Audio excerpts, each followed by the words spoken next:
Okay, cool. I'll let the participants.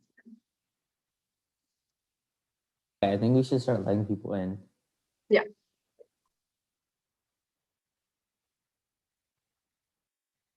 All right, hello everyone. We'll just wait another minute to join.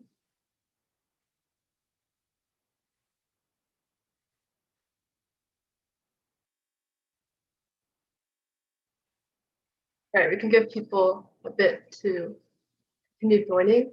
But in the meanwhile, this is going to be the schedule for the rest of the events in the program. So today we'll be going over internet protocols and data transfer. And then we have our final workshop tomorrow. And then finally next week we'll have our cyber challenge. And then for our last event in this program, we will be having a speaker event and a closing. Yeah, we can give everyone a few more seconds to join.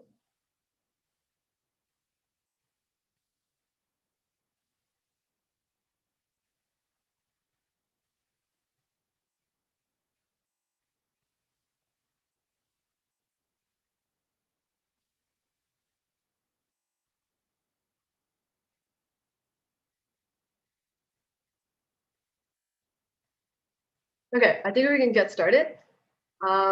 So yeah, just as a last quick reminder, we will be live streaming this to YouTube to allow people who can't join the Zoom due to our sponsor limitation of like an all girls Zoom attendance. But yeah, we'll have the live stream be available during the class. And we do encourage participation with cameras. So if possible, if you have a working camera, we would really appreciate having videos on. Today will be another more like interactive class. So that'd be really awesome if you can see more faces. And yeah, so like I mentioned, today's workshop is going to be focused on internet protocols and data transfer. So it really are the protocols that are behind what we call the internet. So I'll stop sharing and then we can get right into the. All right, so let me just share my screen. Okay, you guys can see it, right? Yep. All right. So, hold up. I'm gonna set up a Q&A. So you guys should see the link on the slide. So if you go to there, you can ask questions and I'll be able to see them. So without further ado, I'll start the presentation. So just a reminder that any of the skills you use in this class, you should only use them offensively if you have the target's permission. So today we're gonna be talking about internet protocols and data transfer. So the first up, we're gonna be talking about computer networks. So according to Wikipedia, a computer network is a group of computers using a set of common protocols over digital interconnections for the purpose of sharing resources located on or provided by the network nodes. That's a little bit complicated, so let me break it down. First, you have a group of computers. These are generally located in the same area. Then they're using common communication protocols. So they have like standards about how they're going to communicate, and these are standard across the network. And then we are doing this over digital interconnection. So that means just like wires. So the computers are communicating over wires or over like Wi-Fi or something like that. And the purpose of this is to share information between the computers located in the network. So why would you want to know about computer networks? It's critical to know about computer networks because they're the foundation for everything else that works on the internet and inside your local network. Some things that build on computer networks include APIs, web servers, mail servers, file sharing servers, but this pretty much applies to just about anything that transfers data between two computers. So when a computer sends data to another computer, it's not just going to send the whole data in one big blob. It's going to split the data into portions or pieces. These pieces are called network packets. So for example, if this end user, which would be like end users is just like clients, like you and me, and they're communicating with a server, they wouldn't just send, like if they're sending a full file, they're not necessarily going to send the whole file at once. They're going to break it into pieces. And these pieces are called packets. So it doesn't have to send the whole thing at once. Once the packets are reached the destination, they're reassembled back into the file. So here's an example of what a network packet could look like. Generally, there's a standard so that we understand which parts of the packet correspond to what. As you can see, there's 32 bits in each line, and these bits are just ones or zeros. And then the first 6 lines are dedicated to the header, which gives information about the packet, while the rest of the packet, which is the data, is after line 6. As you can see the locations of the source address, destination address, and other important information. Without this information, we wouldn't know where the packet's routed, and we wouldn't be able to check if the packet was sent correctly. So one of the most foundational protocols used between computers is TCP/IP, and it's a suite of multiple protocols. But the two main ones in TCP/IP are the Transmission Control Protocol, which is TCP, and the Internet Protocol, which is IP. Transmission Control Protocol, or TCP, is a protocol that facilitates data transmission, so it allows data to be transmitted. Additionally, it uses a 3-way handshake to ensure reliability over the actual speed. So even though it can be pretty fast, it's not going to be as fast because it checks the data to make sure it's correct, and has failover methods, like if the data is not correct, it can resend it and things like that. Meanwhile, Internet Protocol is a protocol that assigns a numerical address to each computer. This is how computers know which computer they're sending it to. So for example, you could say I'm sending a packet to 192.168.1.1. Each of these numbers are from 0 to 255, and this is the IPv4 address. And this allows computers to identify other computers with their IP address. So if I go back to the previous slide, you see the source address and destination address in the packet. These would be IP addresses. So there's another protocol that is also similar to TCP, but has slightly different priorities. This is called UDP. UDP is the user datagram protocol, and it's much more focused on speed, conversely to TCP. Therefore, it doesn't have many of the checks and failovers that TCP has. This allows it to be super fast, and so it'll be used for things such as playing a live video game, because you need the data instantly. Meanwhile, Transmission Control Protocol has all these failovers, as I stated earlier, and you'd use this in more information-sensitive environments, such as maybe doing a bank transaction. To organize all these protocols, there are a couple of models. The first model is the OSI model, and it's a model of protocols that describes the processes and functions of a networking system. So here we have at the top, which is your application. At the bottom, we have the physical wires. So at the physical layer, we have like the actual wires, or this could also be fiber or other modes of connection. Then above that, we have the data link layer. This is just data being transmitted just in your local network. So example of your local network could be your house, or maybe Google has some local networks as well. Like if they're just Google's local network, something like that. That would be your local network. And the data link layer only handles your local network. Well, how do we transmit between networks? That's where we get to the network layer, which is where the information is translated, encapsulated in packets, and transported between multiple networks. This uses the IP protocol, as we stated earlier, as opposed to the data link layer, which uses physical MAC addresses, which are physical addresses on your network card. Above that, we have the transport layer, which is where your data transmission occurs. This is where TCP and UDP come into play. After this, we have the session, application, and presentation layers. These layers the lines between these layers are a little bit blurred, but I'll go over each one individually. So session layer maintains connections, sessions, and controls ports. Then we have the presentation layer above that, which formats and encrypts the data to actually fit the internet standards. So this could be like SSL, JPEG, MPEG, and others. Finally, we have the application layer, which is your computer application. So this could be an email client, web browser, and others. And when you're sending data, it goes from the application layer down to the physical layer. And then when the data is received, it goes back from the physical layer up to the application layer. There's another model called the TCP/IP model, which is similar to the OSI model, but has a few less layers. The network interface layer combines the two bottom layers of the OSI model, the data link layer and the physical layer. So it's for both the hardware addressing, MAC addresses, and the physical connections as well. Then we have the network layer, which is similar to the OSI network layer and includes protocols such as IP, ICMP, and ARP. So ARP basically converts MAC addresses to IP addresses, while ICMP is used for checking the state that devices are up. Then we have the transport layer, which is where data transmission occurs, as in the previous model. And then we have the application layer, which is your computer applications. This also combines the presentation and session layers, since they're pretty similar. So this would also include HTTP and other protocols. So when computers talk to each other, there are usually two types of computers, servers and clients. So a server is a computer that provides a service, such as FTP file sharing or HTTP web servers. Meanwhile, we also have clients, which connect to the services on the servers. Generally, clients will use applications such as web browsers or email clients such as Microsoft Outlook. So now we'll be going over a couple of internet protocols. So there's many different protocols that work across the internet, which standardize formatting, transmitting, and receiving data. So the first one I'll be discussing is HTTP. HTTP or HTTPS stands for the Hypertext Transfer Protocol, this is where HTTP. And it is a protocol that allows you to fetch remote resources, which is generally, for HTTP, it's usually hypermedia. Some examples of this could be HTML pages, JavaScript assets, images, CSS, or other things.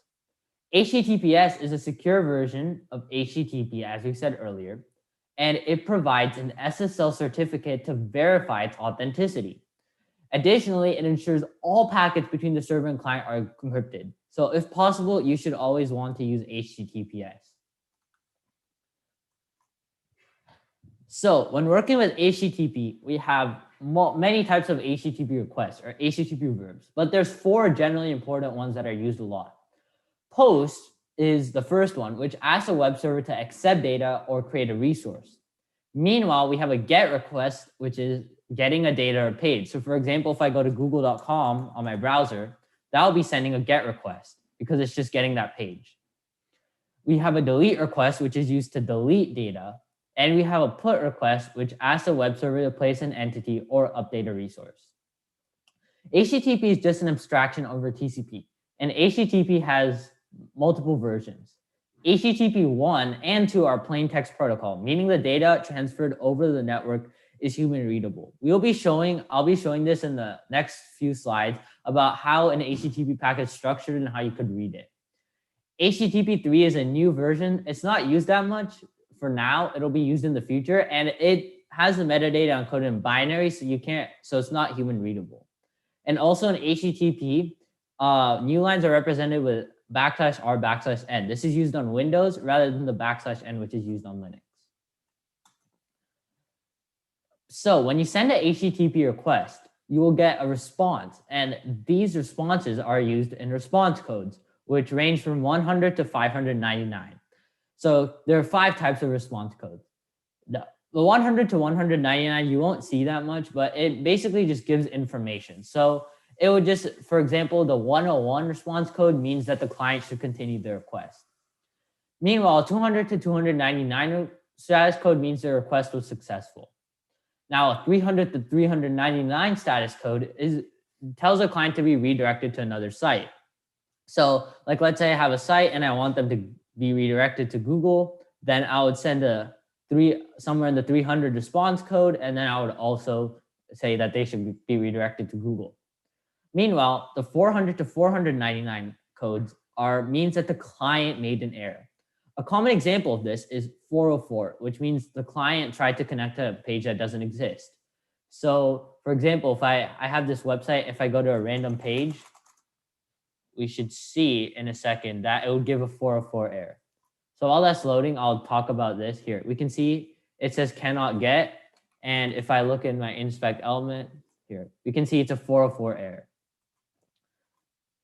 Okay, and then we have the 500 to 599 errors, which means the error happened on the server. So like if the server's code fails, a proxy is not available, things like that, that would be in the 500 to 599 range. And I also linked a more comprehensive list of all the type of errors, and that will talk about each specific code. Okay, in addition, when transferring over HTTP, you have many different types of content that you're going to send. And this is in the content type header. I'll be showing you how the content type header works in the next slide. But here are the types of content types you could have. These are categorized into these 5 categories mainly. So first one, we have the application types, which include JavaScript, JSON, and www form URL encoded. JSON and the form URL encoded are two common ones you're going to see a lot. So that is why you should know about these two. You'll also see JavaScript because JavaScript would be sent to your browser to be executed. And I'll be going over both of these and how they work in a few slides. Then we have image/media types, which it has audio, which is MPEG, and also has images of different types that you probably know, such as GIF, JPEG, or PNG. There's also multi-part types, and the main one you're going to see for this is multi-part form data. It's a slightly more complicated version of the form URL encoded, but it allows files to be transmitted while this URL encoded format does not. And these two formats are used for forms on websites generally. There's also text types, which would be plain text, text/plain, and also HTML and CSS. Finally, for video types, we have MPEG, MP4, and WebM. And then also there's other types of video. And this is not a comprehensive list. You can see it at this link, but these are the main ones that you're probably going to see.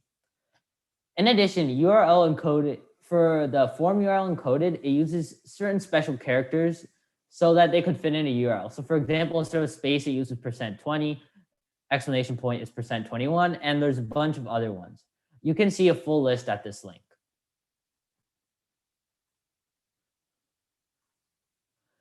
So now I'm going to show you how you could read an HTTP request. So this is exactly what an HTTP request would look like. You can read it in plain text. So that's a pretty cool thing about HTTP. So first we have our HTTP verb, we're getting, and then we have a path. So like slash, like in this case, our path is like slash this random string.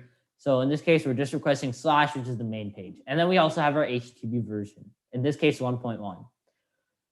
If you need authorization, you use the authorization header, which generally the format is you have your authorization, you write bear, and then you have your authorization token if you need authorization to access the resource.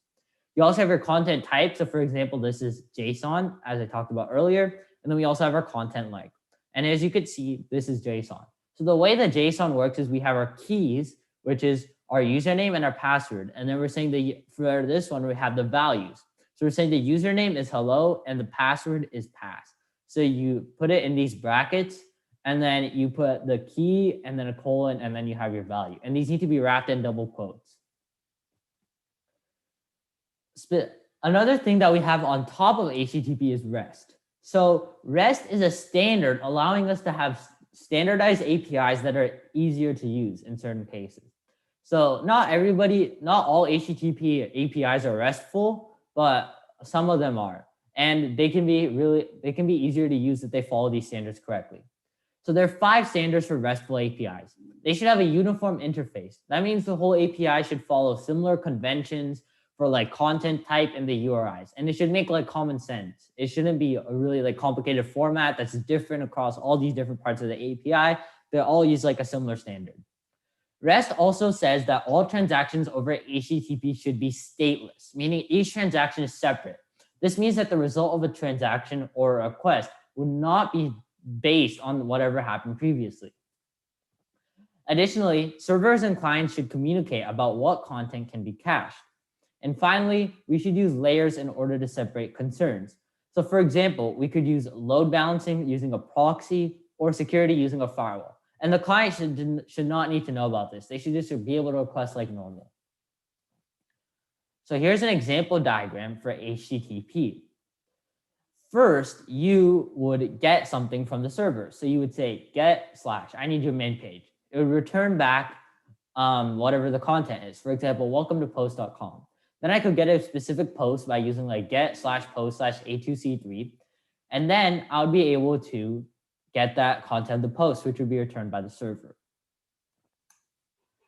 So here's what a GET request look like, and you can also see the response. So as you see, we had earlier, we had the GET / similar to before, and we just pass in the host is post.com, and we're using HTTPS, so it's secure. Then how the server responds. They first have the version again. They have the response code, as I talked about earlier, and then it just says what the response code means. So okay means the request was okay. We have the content type, as I talked about earlier, and in this case, it's HTML. We also have the char set and the content encoding, which is gzip. You can also have the server, which would have the software. And for examples of software that are common are Nginx and Apache. Here now, finally, we have our body containing our HTML. And this is how it looked like in your browser. So the gzip is how the encoding used to deliver the content. Here's how a post request would look like. So first, I say my HTTP verb, my endpoint, and my version as before. We also use the host header as before. We also added content type. This time we're using form URL encoded, and we have our content length again.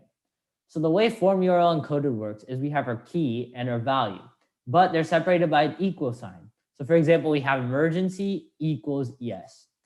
Additionally, you can use an and sign and put more keys and values. For example, we also have type is severe. So a couple of utilities you can use for using post requests are Postman, which is an application, and Hopscotch, which is a website. Postman should be installed on all your Azure VMs, so you can try that. You can also just go to this Hopscotch website. So I'm going to be using Postman for my demo because I prefer it, but Hopscotch should work just as well. So the first website I'm going to be demoing is this website. So I'm just going to quickly show you what's on this website. Here we have some posts, and for example, we have this one post, ETFSD, Elevate the Future, San Diego is very cool. And I want to be able to create a post using my Postman. I don't want to have to go through the UI and stuff. So here I'm going to copy this URL. And the URL that you need to do to post is the /create URL. Now that we put our URL, we need to make sure to set our HTTP verb. Here you can see a list of the HTTP verbs. But in this case, since we're creating a resource, we're going to be using the post HTTP verb. Now, you can see the headers that are set so far. But first, I'm going to go to the body. So I'm going to send this, and we can see that we didn't get any response because we need to set the body. So I'm going to be using form URL encoded, which is the format that this endpoint accepts. And then I'm going to put keys and values. So our first key is title, and our second key is description. Since I made this server, these are the two things that I want to create a post. So for example, our title could be something like a title of our post, and then our description could be the description of the post. Okay, now if I send this, we get an HTML with the list of all the posts. So I'm just going to show you from my browser so it's easier to see. We can see this post has been created. So now I'm going to show you, so that was a demo using the form URL encoded format. I'm going to also show you how to use the JSON format. So there's another API, which is called this API, JSON placeholder. This is just a placeholder API, but it's good to just show you an example of how JSON works. So you see you have all these posts here, and obviously I want to be able to create a post. So right now I'm just sending a GET request through my browser, and I can also send a GET request through Postman as well. If I just set the method to GET, we send it, we can see a list of all the posts. Also, interestingly, in the headers, we can see that it is a application/JSON type. And now I want to be able to create a post. So we don't need these things, and we need to be using JSON. So I'm going to be using a post request. And as you can see, it added a header. It will add a header once I put the body that says the application type is JSON. So for example, I'm just going to give my post a name, and I'll also give it a description. And then we can see it added the header of the content type application.json, and it will also calculate content length and host when the request is sent. And as you can see, we got back a response 201, and this status means that it was created. So the new resource was created, and we have our name, which is test, and we see our description, which is testing is useful, and it also gives back an ID of a post. And just so you know, this API doesn't actually work, so it wouldn't show up here. This is just a testing API to see how post requests work. So now that I've demoed HTTP, I'm going to also go over DNS.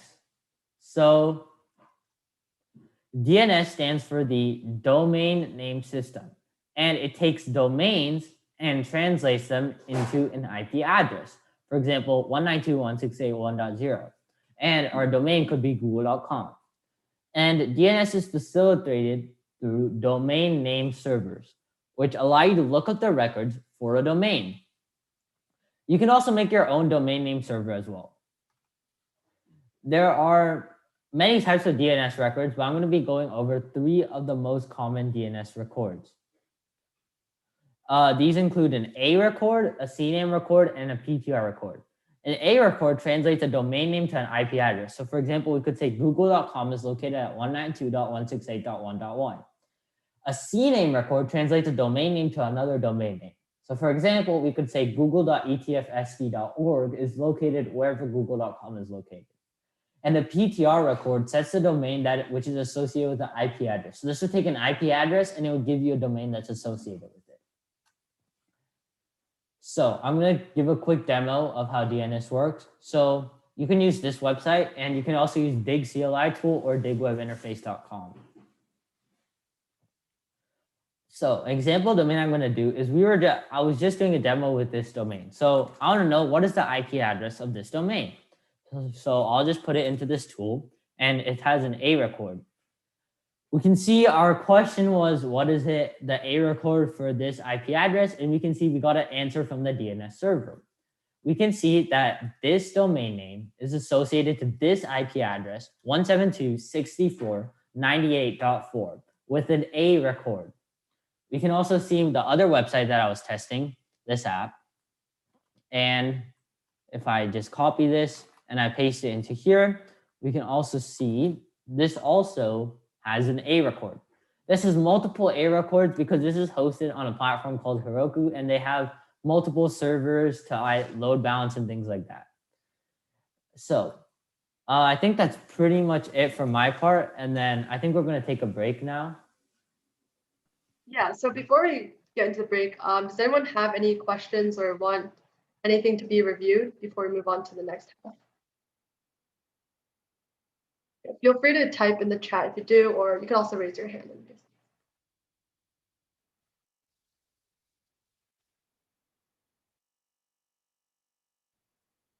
Okay, if not, we can go ahead and take our.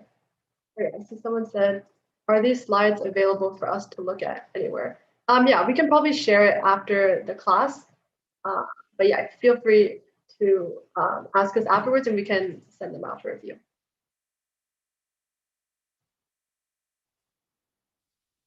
Yeah, no. Does anyone else have any questions?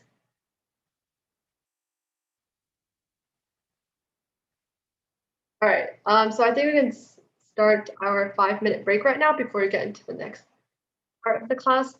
But feel free to continue to private message us questions or put it in the chat. So let me screen share. And yeah, we can just take a quick 5-minute break. So feel free to grab a snack or just take a quick break, and then we'll meet you guys back in a few minutes.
Okay, so that's the end of our break. Hopefully everyone's back by now. So yeah, we'll be moving into our second half of the workshop. We also have a Kahoot at the end that summarizes basically everything in the lesson. So if you have any questions, make sure you ask now and really understand everything. And then we'll do a final Kahoot review. We also have breakout room activities. So yeah, let's get started.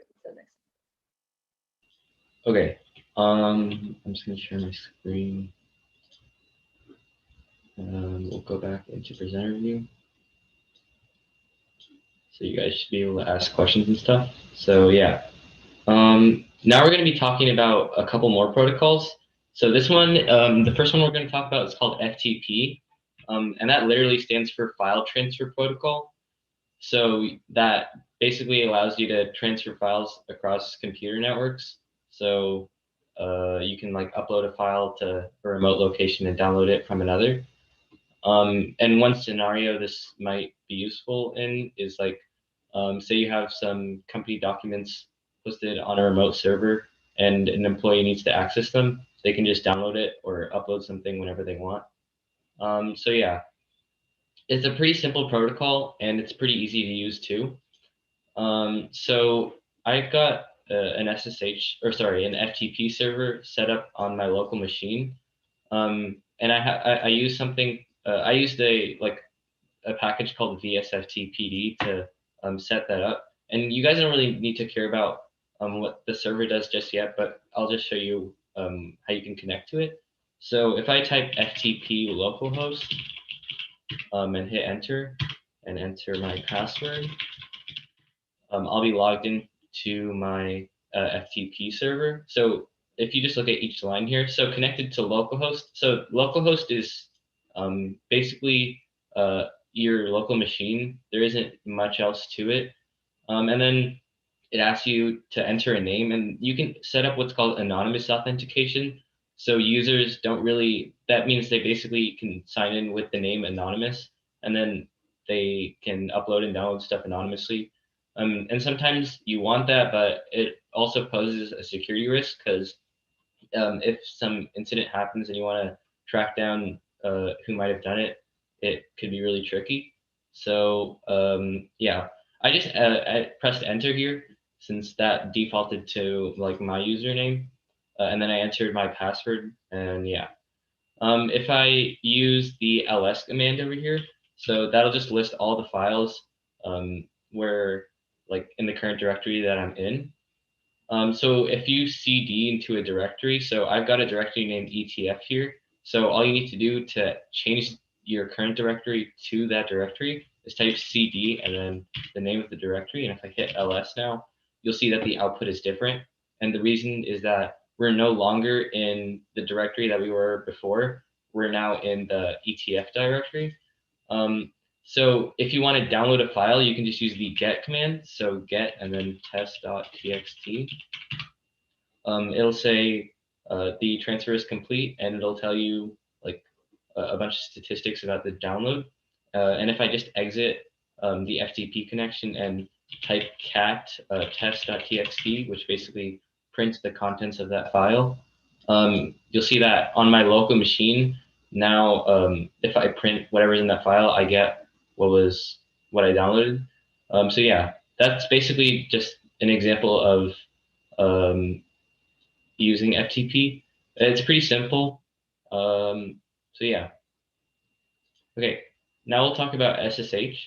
So SSH is it stands for secure shell, and it basically lets you like log into a remote computer and do whatever you need on it. And you usually use it for remote system administration. And there's two different types of authentication. The first one is password authentication, which is like pretty straightforward. You enter your username and you enter your password and you're good to go. And there's also public key authentication. And before SSH was around, there was something called Telnet. And all that does is it attempts to connect to some port on a different computer. And it literally just sends raw bytes over the network. So it's not encrypted at all. And if someone were to get in the middle of your like whatever you're doing, they could read exactly what you're typing out, just because it's just sending whatever you type directly to the server. So yeah, the way that, so I already explained password-based authentication, but key-based authentication is a little bit more tricky. I'll just X out my terminal here so you can see this. So key-based authentication involves a private key and a public key. And those keys are generated in a way that those two keys can be used to like decrypt one another. And if you basically you usually encrypt a message with your private key, and then, or sorry, you encrypt a message with somebody else's public key, and they can decrypt it with their private key. And there's a lot of math behind that, but it's really complicated. So yeah, the way that SSH verifies your identity using key-based authentication is when you attempt to connect to the server, it'll send you a challenge string, and you will encrypt that challenge string with the private key that you have on your computer. So the server won't have access to your private key. Your private key, like just like the name says, is private to just you. So nobody else will have that. And the server will be able to verify that like verify your identity by like verifying the encrypted string using the public key that you've sent to them, and it'll grant you access. And I'll show you an example of that real quick. So I've also got an SSH server running on my local system, and I'm just going to generate a key pair. So I'll run the SSH keygen command, and I'll just press enter to accept the defaults, and it'll just generate a key pair in my home directory. And I've got my SSH server set up, so I'll just go to the configuration file for the SSH server I'm using, SSH SSHD _config. And you don't need to worry about any of these random settings, but all that matters is that I've disabled password authentication and enabled, where is it? Pub key authentication. So the only way that I can get into my server is using public key authentication.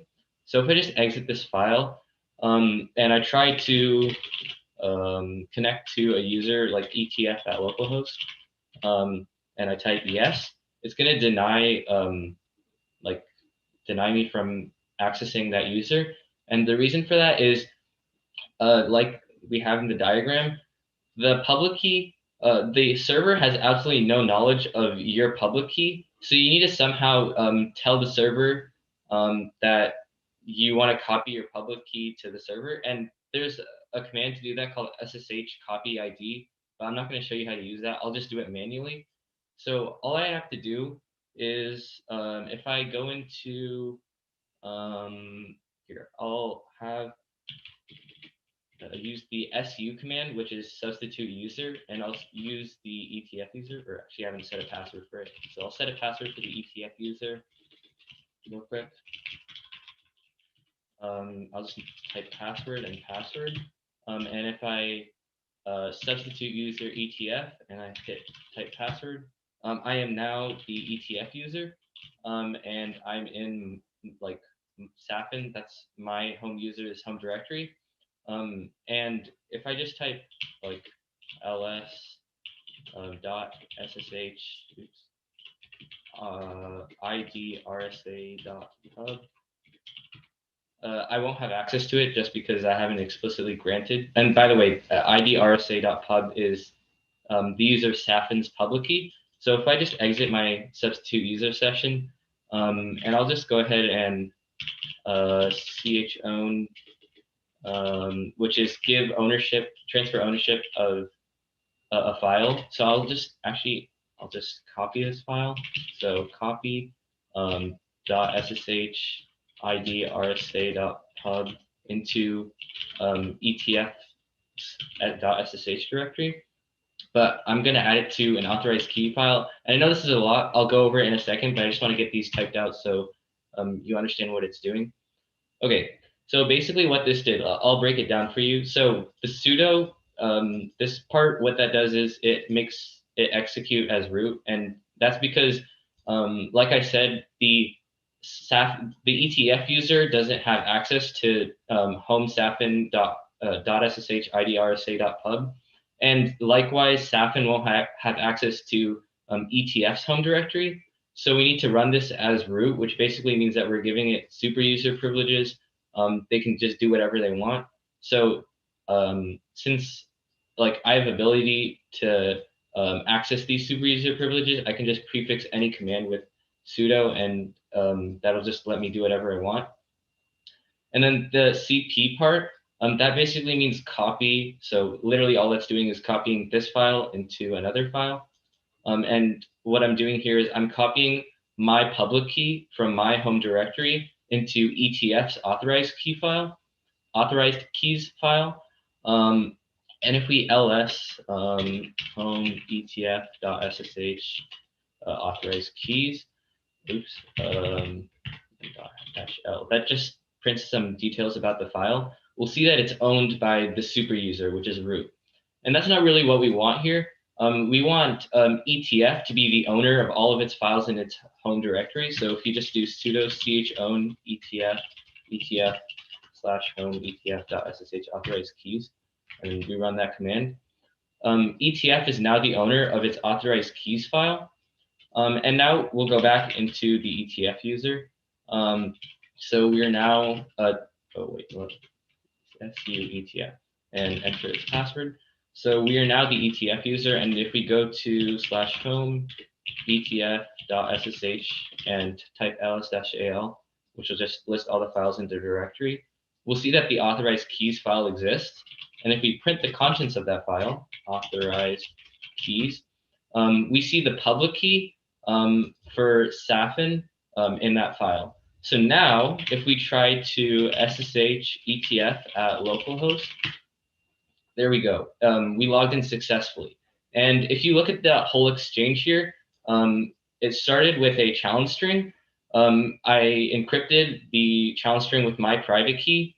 The server found a public key corresponding to the user I was trying to access it from, and it verified that the encrypted string was from me.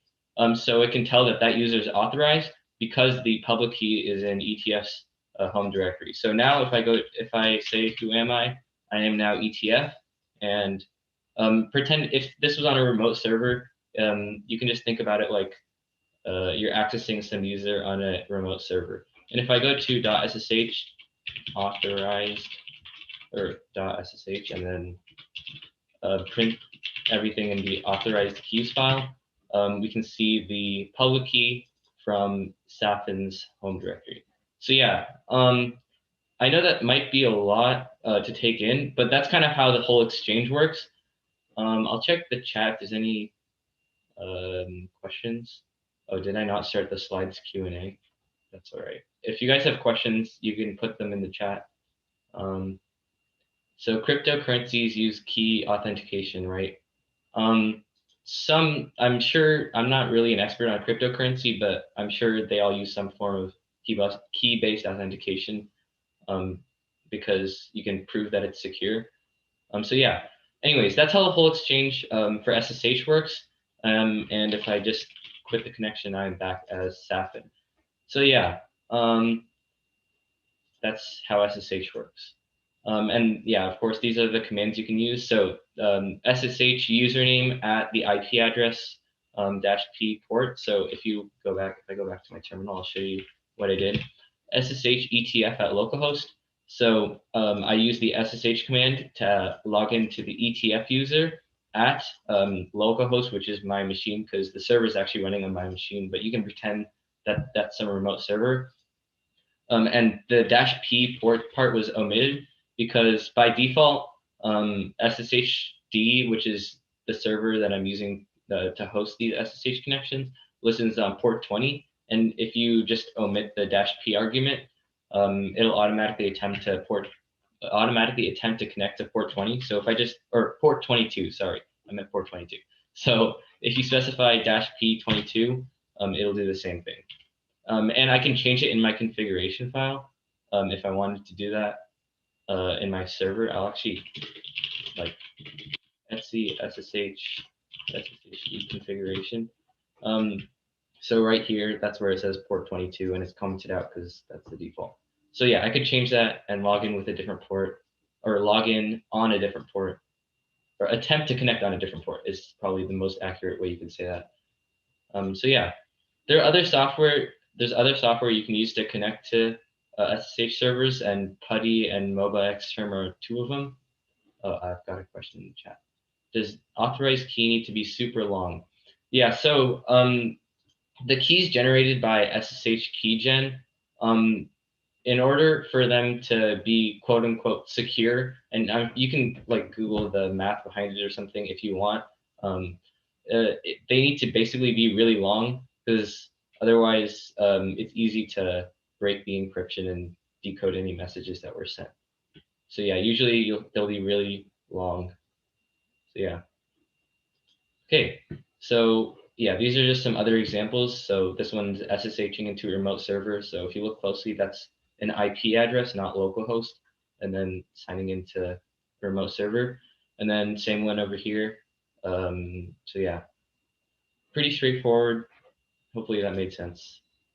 And yeah, I went over these commands already. So ls, list the files in the directory. And then you might have seen me use other flags. So ls by itself will just print the names of certain folders and files. But if you use ls-l, that'll print some more information about them, including permissions, owners, user owner, group owner, file sizes, the date they were modified, and the file name. And you can also use the -al command, and that'll print hidden files. But yeah, that's not really important. And then I was using cat earlier, I was using cd earlier, and those ls and cd are the same from the ftp command line. So note that the Linux command line and ftp command line are a little bit different, but they do have some similarities. So yeah, those two are the same. And then pwd prints the working directory that you're in. So I could, if I cd'd into etf and I print the working directory, it would say etf. So yeah, that's how that works. And yeah, if I run ls, it'll show test.txt. Okay, now we're going to talk about encoding. Okay, so obviously Rohan went over like transferring data via HTTP over the network, but you might be wondering like how that actually, like what it actually looks like when you're sending data across the network. So in its like most raw form, everything is represented by binary. So binary is just a series of ones and zeros, where one represents an on or true state and zero represents an off or false state. And literally everything is binary. So letters are binary, files are files that contain letters are binary. Literally everything that you see on your screen is binary.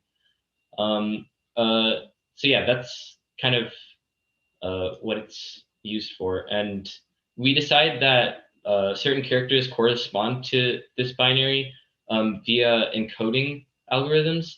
And you probably heard of ASCII or like UTF-8 maybe, but those are just two different standards that define how you convert these letters to the ones and zeros.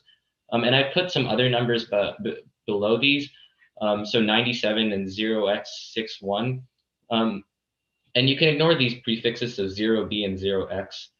That basically denotes the base, and I'll go over that in a second, of the number that you're trying to represent. So binary is base 2, meaning that you only have 2 digits to work with. And so this is an ASCII table of all of the different letters and what they correspond to. So you'll see, like, for example, A corresponds to the decimal value, or capital A corresponds to the decimal value 65. Lowercase a corresponds to 97. So if you actually go back a slide, you see the 97 from here. And then the hex value, so 61, which was over here, 61. This chart doesn't show binary, but that's all right. And like Rohan was talking about earlier, actually, no, this corresponds to HTML escapes. This isn't URL escapes. So those are 2 different things.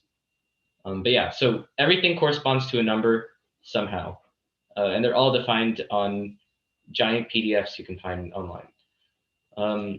So I'll just show you what change of base is, and I'll pull up the best application to do this, which is MS Paint. So say we have the number 45, and you want to represent that with just ones and zeros. You want to send this across the network to somebody, and you're just sending a series of ones and zeros. So how does that get translated to ones and zeros? So I think the easiest way to think about it is you have like a bunch of, here, I'll just draw like a bunch of blank spaces. This is probably enough.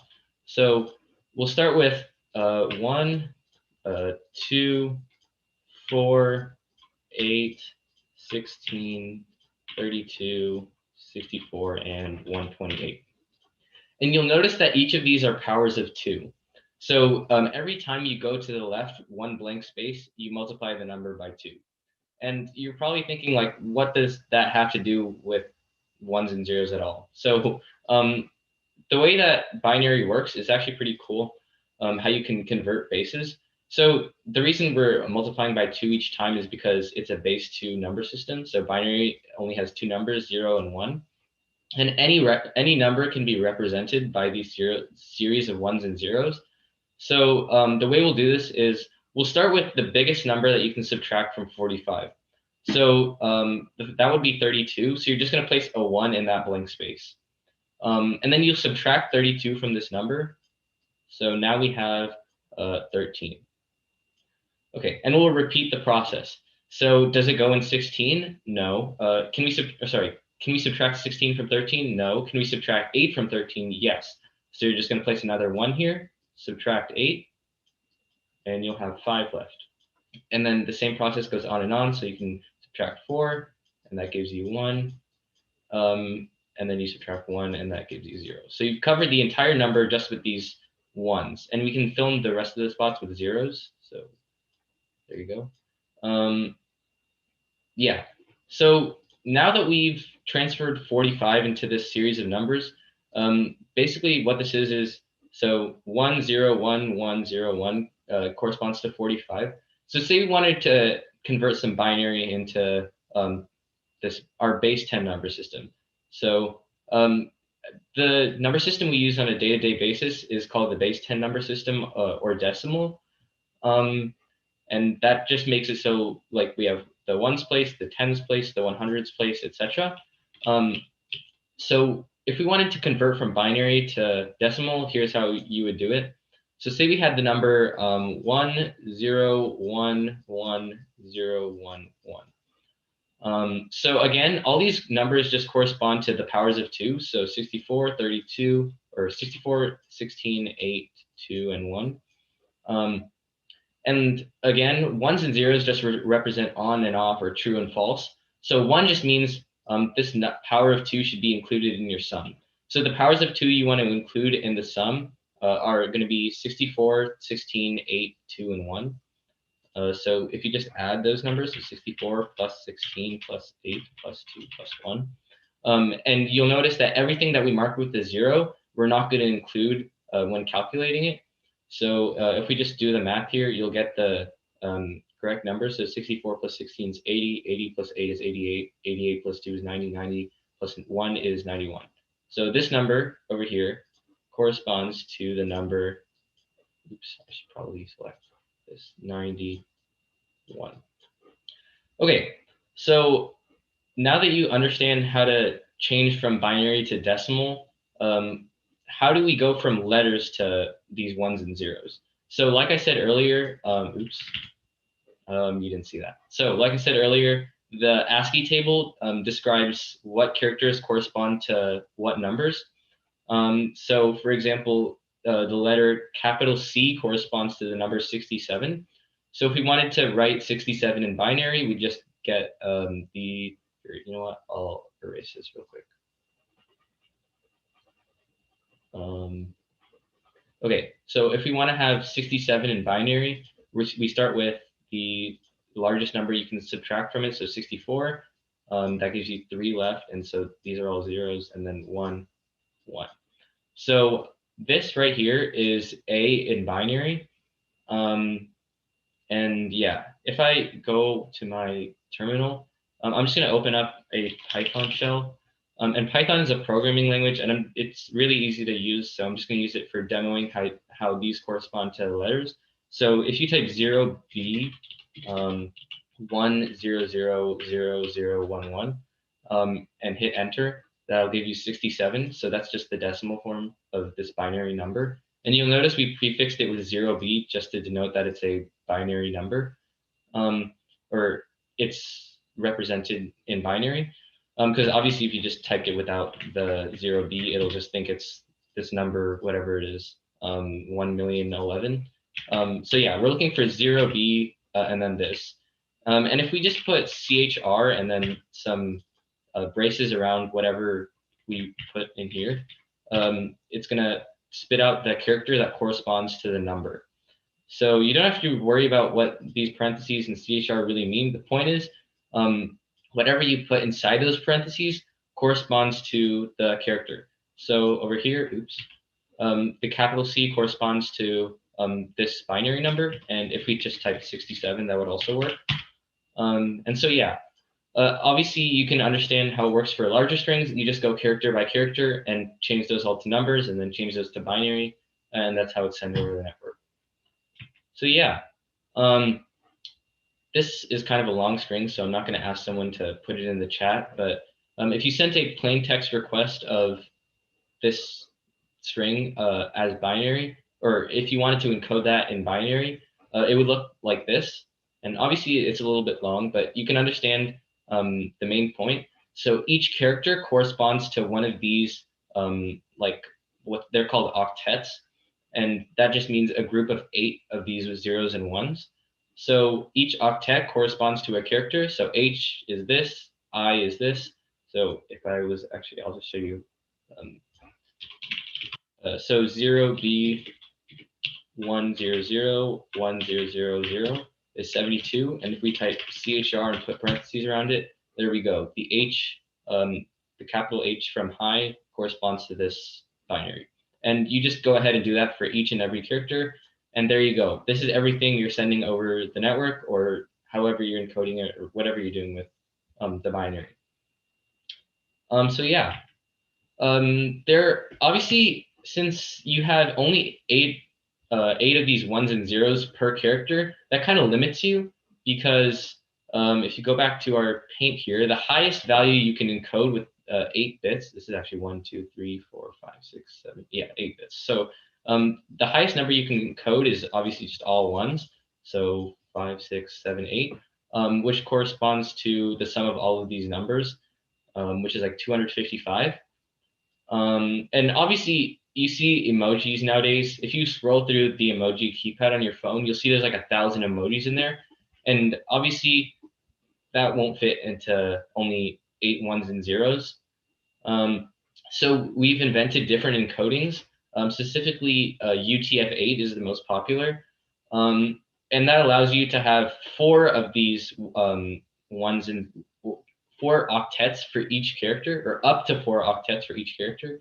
And the encoding algorithm is actually kind of weird. So I'm not going to talk about exactly like what the bits correspond to, but and by the way, a bit just means a 1 or a 0. So any digit is called, any of these digits in a binary number is called a bit. So you can use up to 4 octets or 4 bytes, and octets and bytes are synonymous. You can use up to 4 bytes to represent any digit. And now we have like 2 to the power of 32 minus 1 different characters that we can encode, and that's enough for our emoji keyword. So that's what we settle on for now. So yeah, if you think about it, something as simple as sending a username and password over the network kind of looks like a lot of bits. So you'll see that this is just a JSON document, and it has the opening curly braces and the closing curly braces and the quotes and everything. But really, the only data you actually want to transfer are username, Safin, password, secure password. All the rest of this is just random character bloat that you don't need.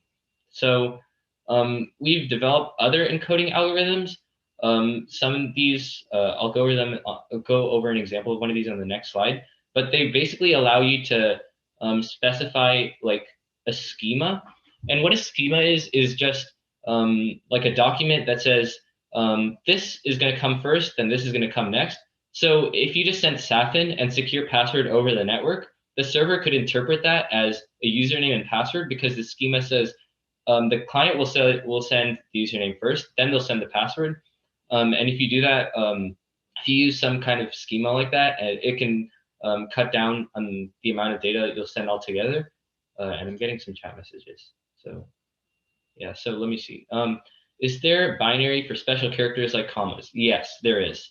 I don't remember if it was actually in the chart right here. So the comma corresponds to the decimal value 44. And if you wanted to convert that to binary, you would just do 32, which is 12 left, and then 0, 1, 1, 0, 0. So this is 44 in binary. And if you type, let me open Python again, CHR and then 0B101100, you get the comma character. So yeah, it's every single character can be represented by binary. Yeah, that's just how it works. So yeah, hopefully that answers your question. So there's something called protobuf, and that's just one example of a serialization format that Google developed. And what a serialization format is just a way for you to turn some like string or whatever data you want into binary, so you can send it over the network, and it defines how you can interpret that binary. Because like I said in the previous slide, if you were just to send Safin and secure password, if you were just to send Safin and secure password, the server would probably have no idea what's going on. Like if you didn't have a schema saying that the first thing they're going to send is the username, and the second thing they're going to send is a password, they'll just think it's random gibberish and probably ignore it or throw some sort of error. So you need what's called a serialization format for you to know how to encode those values and decode them to whatever you need them to be. So protobuf was implemented to be used in Google's gRPC thing. So basically what that is Google's RPC implementation, and RPC is a different protocol. And basically that just allows you to delegate tasks to another server over the network and receive. It's basically like saying, server, can you process this data for me and tell me when you're done with it? So you just send it, and then it'll send it back whenever it can. So yeah. gRPC uses protobuf to serialize data and send it between servers. And obviously you can use protobuf to send things anywhere, but that's primarily what it's used for. And protobuf implements some advanced techniques, for example, for encoding integers or encoding numbers, just to cut down the amount of data you really need to transfer. And the way it does that is by assuming that most numbers that you send over the network are going to be fairly small, because obviously you won't be sending like huge like numbers over the network.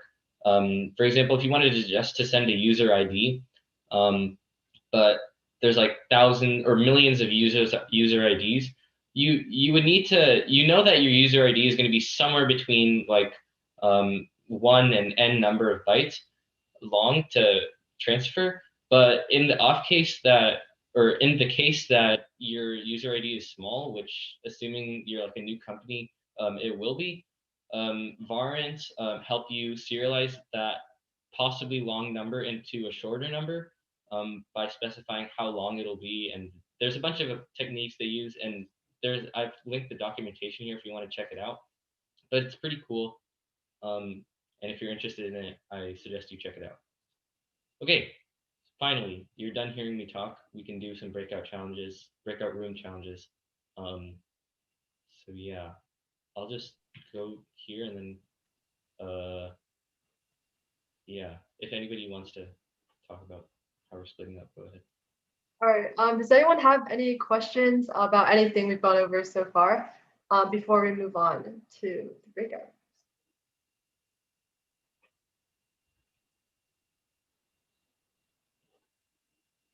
If you also have questions, you can feel free to ask the instructor that's in your breakout room as well.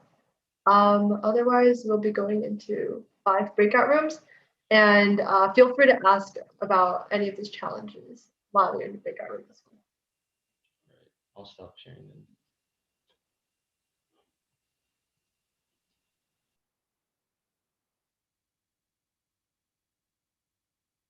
And also, we'll be going over all of the challenges in the main room after, or your breakout room instructor might also go over them with you.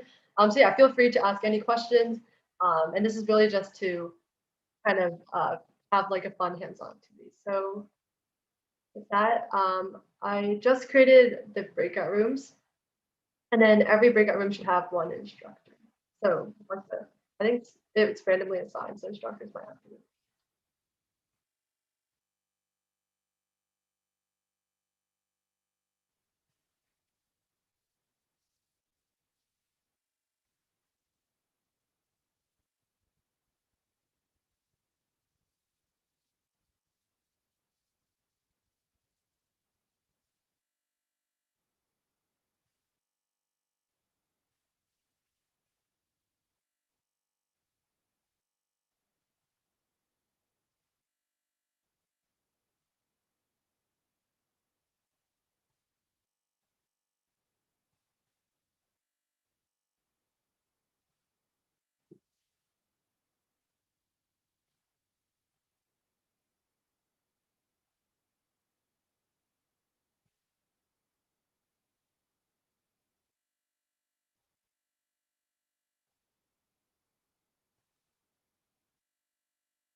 Let me know if you guys have any troubles getting into the breakout room, but if not, I'll be sharing the slide with the challenges for anyone still on the live stream.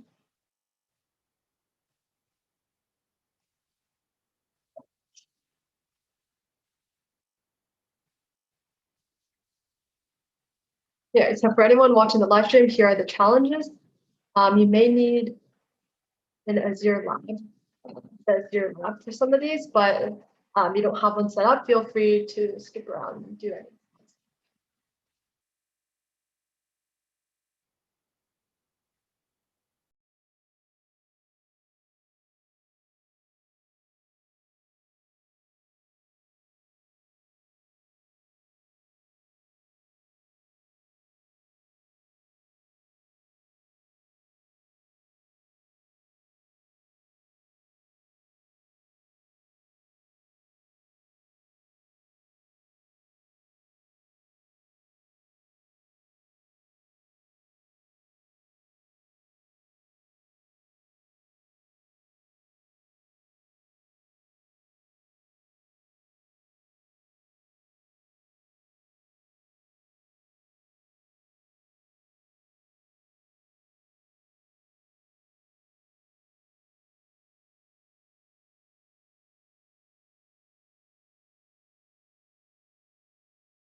All right, so we're going to be closing breakout rooms. So I'll stop screen sharing now.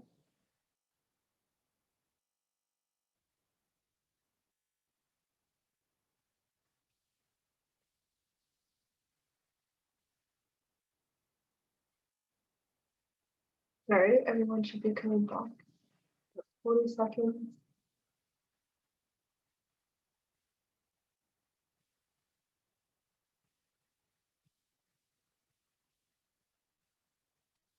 Okay, everyone should be back in about 30 seconds. So I can wait a little bit.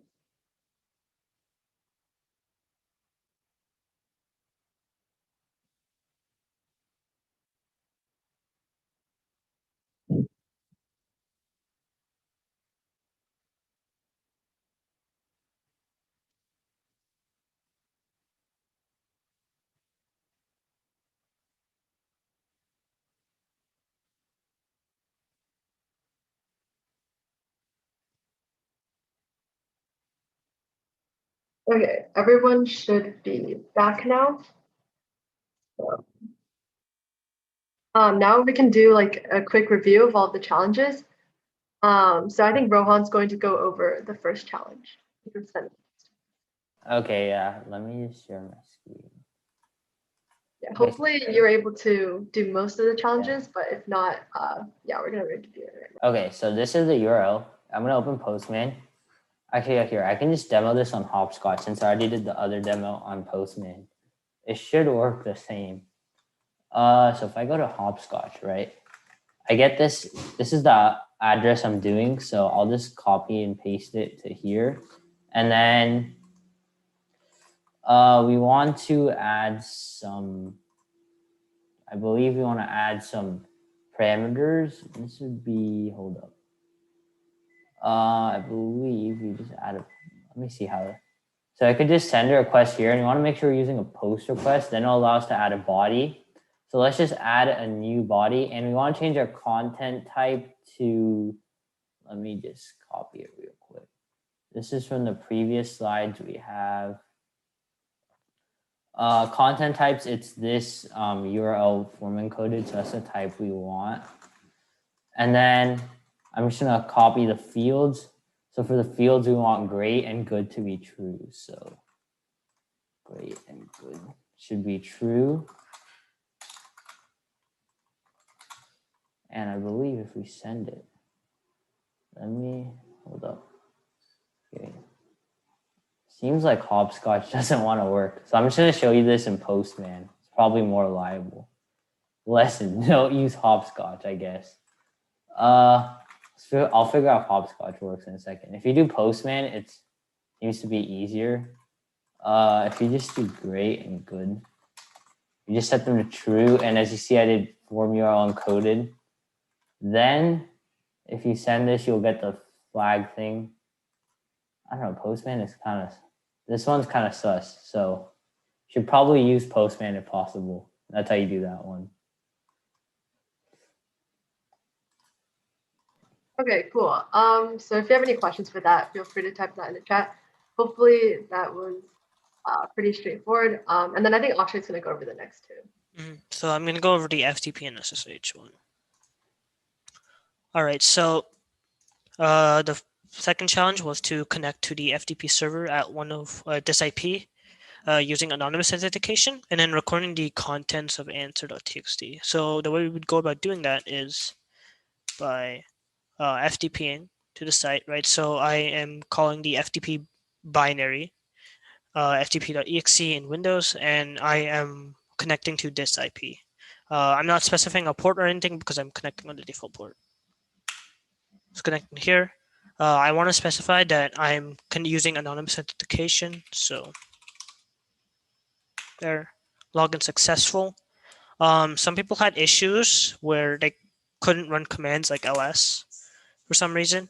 We're probably going to let you use like a GUI FTP client during CTF so you can get around those issues. But for right now, this might work for you, running quote passive. But other than that, yeah. So you can run ls and then you can get answer.txt downloaded locally. To get out of FTP, you can run quit and then get the answer. And for SSH, so for SSH, we want to SSH to the ETFSD user with the password ETF3214 at this IP. So here, ETF here, right? And we want to go to /challenge here, and then we want to these are the file names, right? And then we can cat flag.txt to see the contents. And yep, ETFSD SSH is a SYN. And yet, so those are the two FTP and SSH challenges. Cool. So yeah, that was the first 3 challenges. And then Savin, do you want to go over the last one? Yeah, sure. One sec. Let me get my screen share up and running. Okay. So if I just, I've got my MS Paint diagram open over here, and I've actually already gone over this with my breakout room, so it's okay. The markings are pretty self-explanatory. You want to convert 12 in decimal to binary, and so you're looking for the largest number you can subtract from 12, and that is obviously 8. So you'll put a 1 where the 8 is. Then the next smallest number, since 12 minus 8 is 4, you're looking for 4. So 1, 1, and then 0, 0. So your final answer will be 1, 1, 0, 0. And then with this 2 subscript, meaning that it's in base 2 or binary, that's your final answer. So yeah, that was pretty straightforward. Yeah, I'll stop screen sharing. Oh, I have a question in the chat. Oh, okay, never mind. So yeah, that was it. Okay, cool. So yeah, those are the 4 challenges. So hopefully you had the chance in the breakout room to actually try them out. And if you still have any questions about any of them, feel free to ask as well. But otherwise, we have about 15 minutes left. So I think it'd be a good time to start the Kahoot. So let me start sharing screen.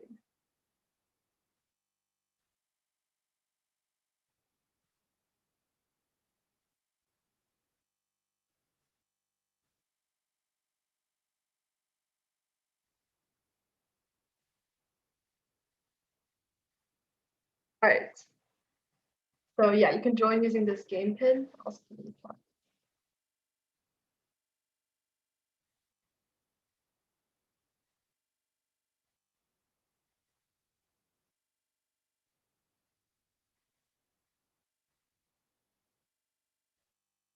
Or actually, can one of the instructors put in the chat? For some reason it's not opening for me. Oh yeah, I'll do that. Okay, thanks. But yeah, this Kahoot will have 23 questions, and then same as last time, we'll also have a few prizes for the winners.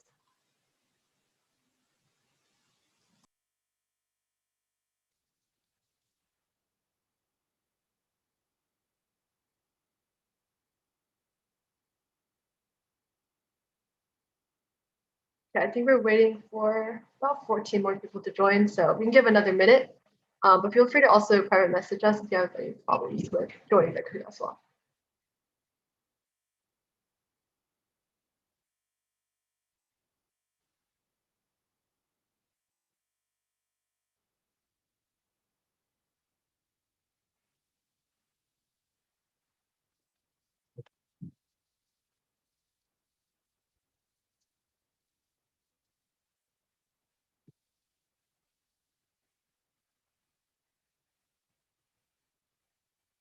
Okay, we can get started in about 30 seconds. So if you haven't joined yet and you want to, please join within like the next 30 seconds or so. And let me know if you want more time to get on the Kahoot as well.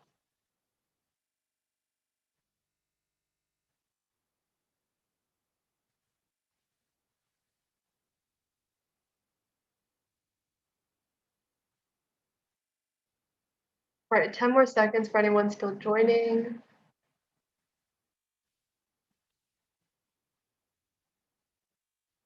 Okay, let me know if you need more time because I'm going to be starting soon so we have enough time to finish. Okay, I'm going to start the Kahoot. I don't see anything in the chat.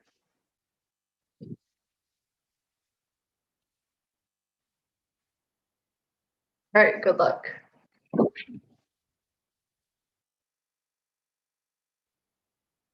Okay, first question, which are types of internet protocols?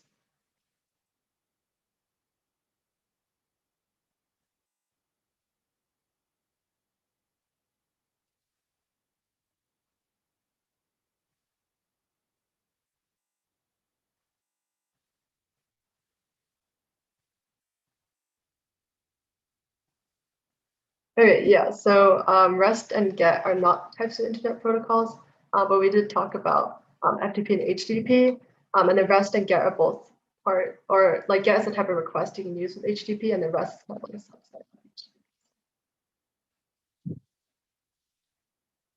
Okay, great job, Arya. Next question. What is a computer network?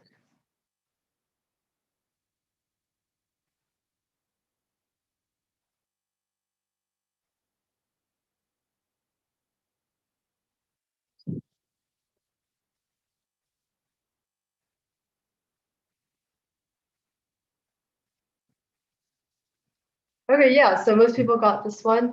A computer network is a group of computers using communications protocols. Great. Next question.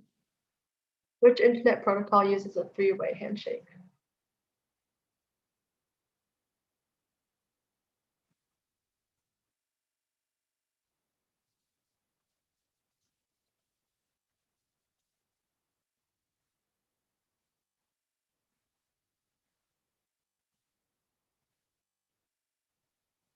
Okay, this one looks like it's a bit more difficult. I think it's because we only briefly went over this. But if you remember from the very beginning of class when we talked about TCP/IP, TCP uses a three-way handshake to establish a reliable connection between the client and the server. This one's pretty tough. Okay, Arya's still in first. We have a few more people catching up.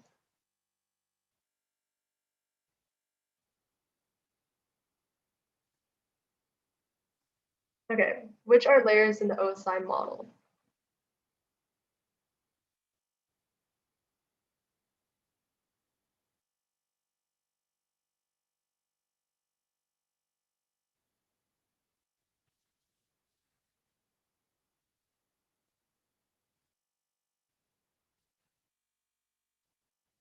Okay, so it looks like most people were able to get this question right.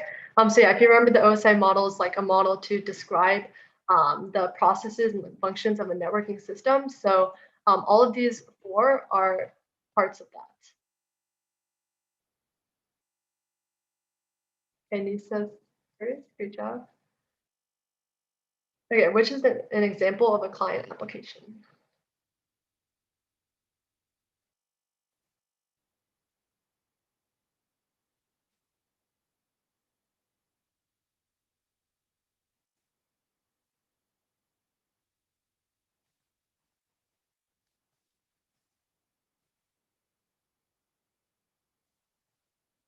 Okay, nice. Yeah.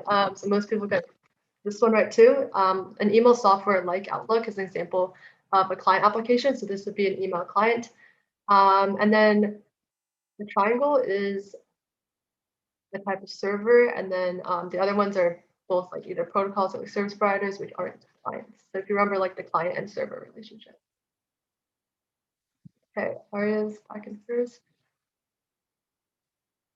Okay, what does HTTP stand for?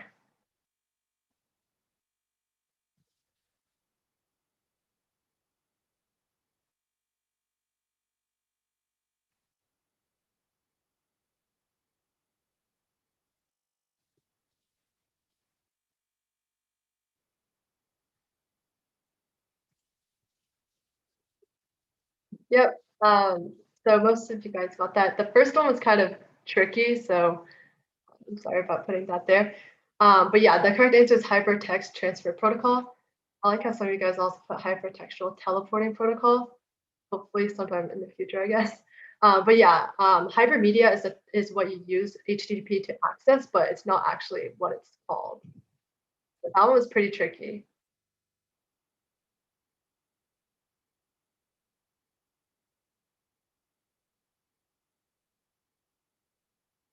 Okay, what are types of HTTP requests?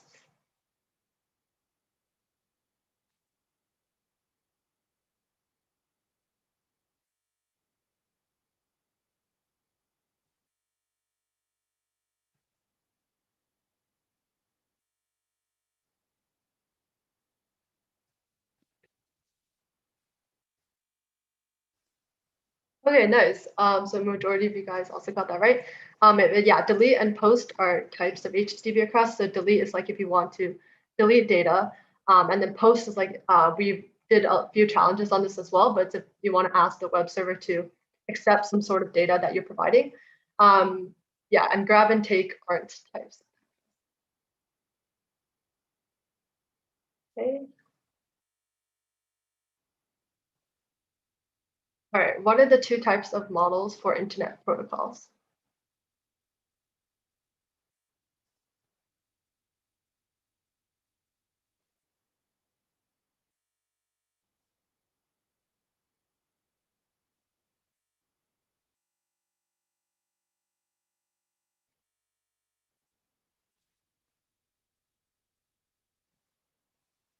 Okay, yeah. So the two types of models are OSI, which is it came up in the previous question, with a 7-layer model to describe the processes of a networking system. So like application or like presentation, data link, network, physical. These are all types of layers in the OSI model. So that's another way we can represent like networking systems.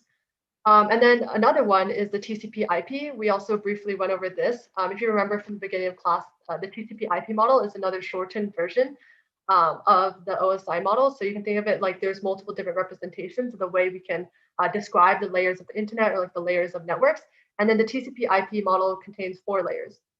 And then HTTP is one of the internet protocols we talked about. So it's not a type of model. So you wouldn't use it to really model all of the protocols of the internet, but yeah, it is something we talked about. And then JPEG is just a type of image file. Okay, errors on the street. Okay, what type of data in an HTTP request is this? So an image here.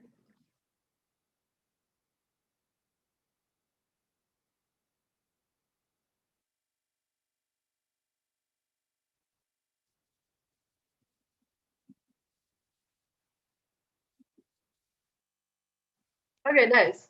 Yeah, that's a JSON. So yeah, HTTPS is the secure like version of HTTP, so it wouldn't be on the type of data. And we already talked about this, but you can see that like hello would be the username and then pass would be password. So it's a type of way to structure data in an HTTP request. And then HTML is just a type of like it's just the type of structure that the websites or web pages are going to be built up from. And this CSS is also a type of coding language, I guess. Okay. True or false question. HTTP 3 is a plain text protocol.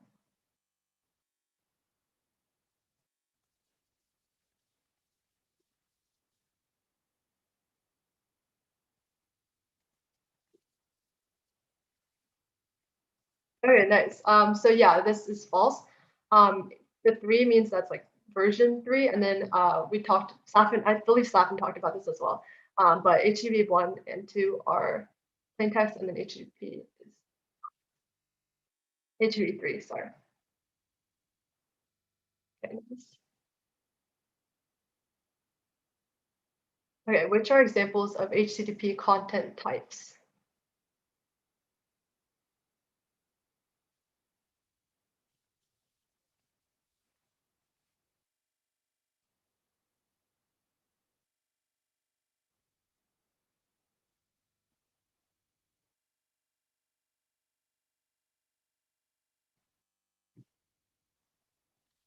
Okay, this one was pretty tricky because we barely talked about multi-part.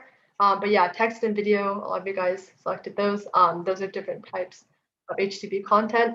And then multi-part is a more complex type of URL encoded. So this is another way you can have files in type, and then live stream is not one of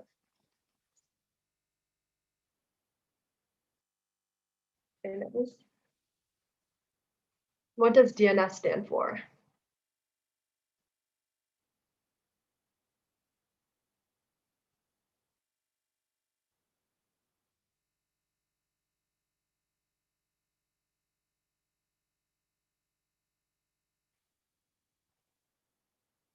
Oh, okay. Yeah, so the correct answer was domain name system.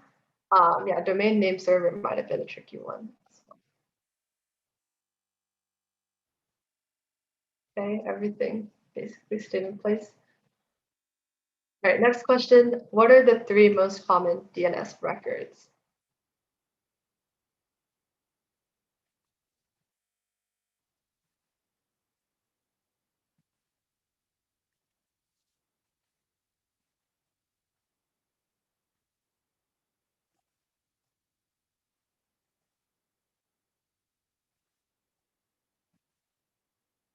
Oh, nice. So yeah, the 3 most common ones are A, CNAME, and PTR. If you remember about DNS, it's basically how you, the records are basically how you associate the domain names and the IP addresses. So like if you have a URL, DNS basically allows you to access that URL without typing in the very long like IP address. So then that's what the A record does. It translates the domain name to the IP address, and then the CNAME translates the domain name to another domain name. So if you want to like redirect something, and then the PTR basically sets the domain name, which is associated. So we also saw a bit of that.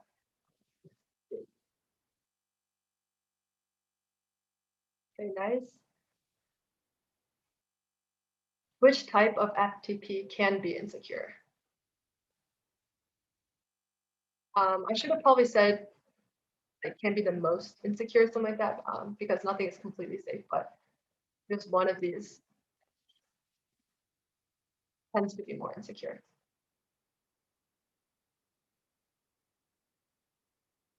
Okay, yeah, so I believe Stefan also mentioned a bit of this, but anonymous FTP can be insecure because it basically allows you to connect anonymously, which can sometimes be an issue. Nice. Okay, which are types of SSH authentication?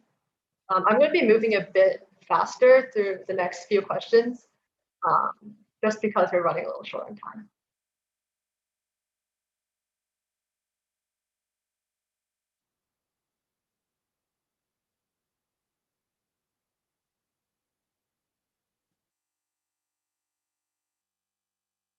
Okay, yeah, so the 2 types are public key and password. Yeah, username and IP are not types of SSH. Okay, another true or false. SSH is more secure than Telnet. I'm going to move past this one a bit earlier for you guys. I'll answer.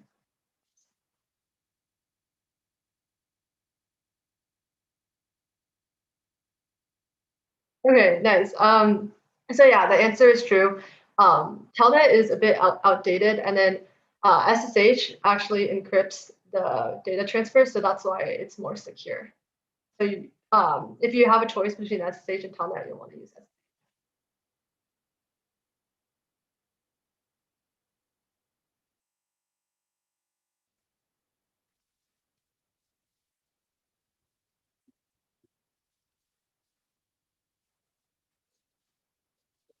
Okay, what are examples of when you may use FTP?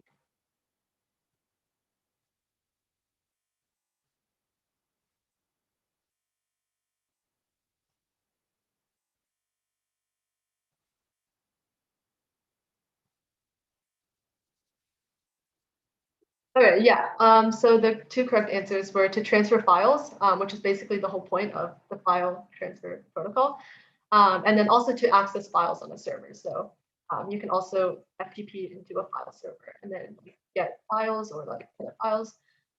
Yeah, the circle is going to be SSH because if you want to remotely access the server for administration, SSH would be a better way to do so. And then to access a web page on the internet, I'd probably be like, yeah. Okay, we have a few more questions left. ASCII is an example of a character blank standard.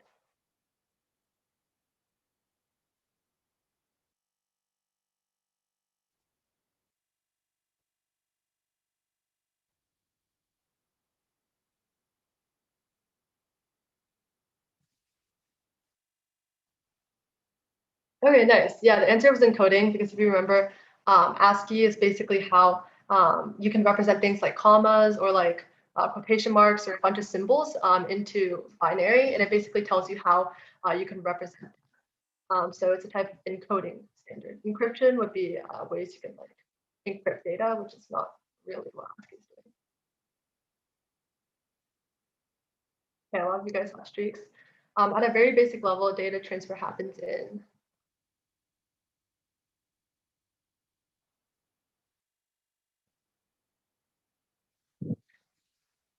Okay, nice. Yeah, the answer was binary. So just zeros and ones. All right, we have a few more questions. Okay, what is the Linux command for listing directories? For example, listing files on an FTP server. And we also download this.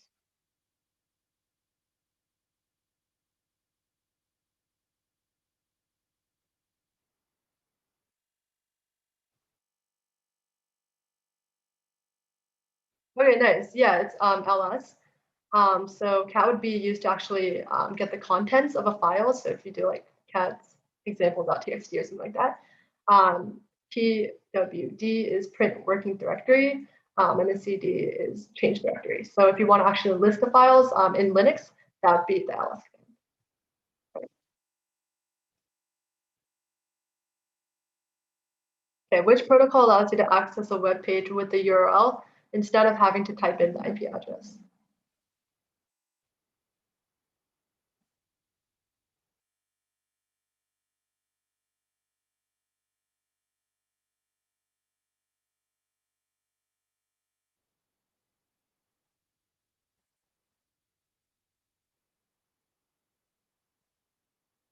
Okay, I thought I gave this one away in a previous answer, but I think it's a bit confusing when there's like a lot of different protocols. But yeah, DNS basically allows you to access like or type in the domain name. So for example, go to like google.com, DNS is basically taking that domain name and then saying, okay, this is the IP address associated with it. So you don't have to type in the actual IP address and memorize all the IP addresses of the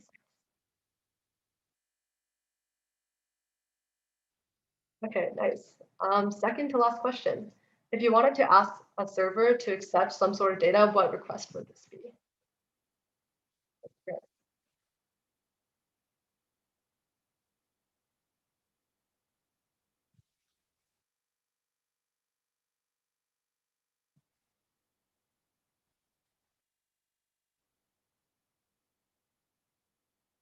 Okay, nice.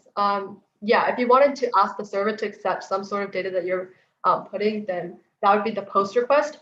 So like in the challenges, and then get is actually if you want to access some sort of data. So if you just go to any web page, you're basically getting the contents of that. And then post is actually if you want to like create a post or like create or like put up some sort of data for the server to accept.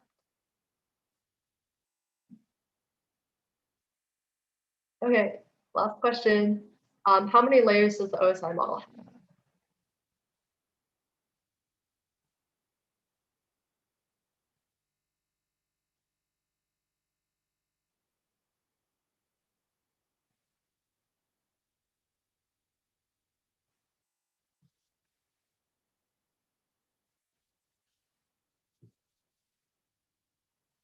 Okay, nice. Yeah, the answer is 7.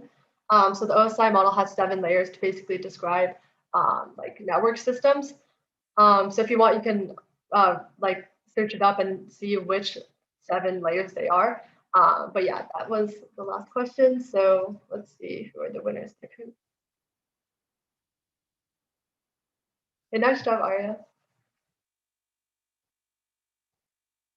Pombi is in second, in first place. Okay, great job, Chloe. Great job, everyone. I know this is a really tough Kahoot. We talked about a lot of new concepts today. So yeah, I think everyone did a really great job on all of these questions. All right. So yeah, that's basically concludes our workshop for today. And tomorrow we'll be talking more about digital forensics. So really getting more into how to solve some sorts of challenges and really preparing you for the CTF challenge, which will be next week. So it'll be 2 p.m. to 4 p.m. tomorrow. Yeah, congrats everyone, and we hope you really enjoyed today's workshop. All right, thank you.